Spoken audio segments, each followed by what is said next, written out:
سے حضرت انس بن نضر علی اللہ کی شہادت کا۔ حضرت انس بن نضر لا علا ایک صحابی تھے جو بدر کی لڑائی میں شریک نہیں ہو سکے تھے۔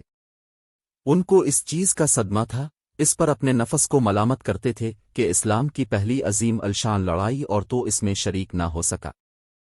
اس کی تمنا تھی کہ کوئی دوسری لڑائی ہو تو حوصلے پورے کروں۔ اتفاق سے الفاہد کی لڑائی پیش آ گئی، جس میں یہ بڑی بہادری اور دلیری سے شریک ہوئے۔ الفاہد کی لڑائی میں اول تو مسلمانوں کو فتح ہوئی، مگر آخر میں ایک غلطی کی وجہ سے مسلمانوں کو شکست ہوئی۔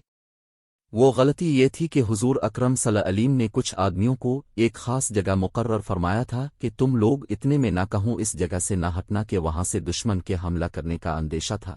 جب مسلمانوں کو شروع میں فتح ہوئی تو کافروں کو بھاگتا ہو اد کے کر یہ لوگ بھی اپنی جگہ سے یہ سمجھ کر ہٹ گئے کہ اب جنگ ختم ہو چکی، اس لیے بھاگتے ہوئے کافروں کا پیچھا کیا جائے اور غنیمت کا مال حاصل کیا جائے۔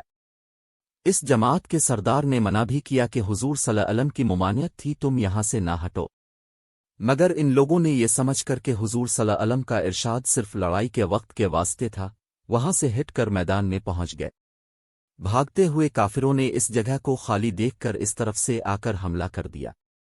مسلمان بے فکر تھے، اس اچانک بے خبری کے حملہ سے مغلوب ہو گئے اور دونوں طرف سے کافروں کے بیچ میں آ گئے، جس کی وجہ سے ادھر پریشان بھاگ رہے تھے۔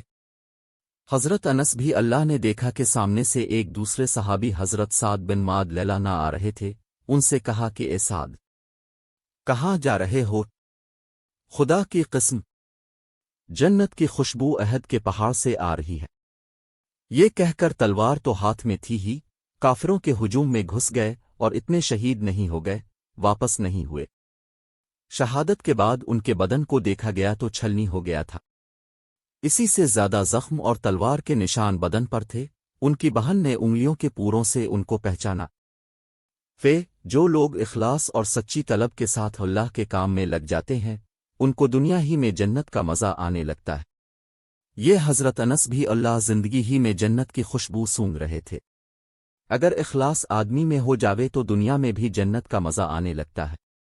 میں نے ایک معتبر شخص سے جو حضرت اقدس مولانا شاہ عبد الرحیم صاحب رائے پوری پر اللہ پہیے کے مخلص خادم ہیں، حضرت کا مقولہ سنا ہے کہ جنت کا مزہ آ رہا۔ فضائل رمضان میں اس قصہ کو لکھ چکا ہوں۔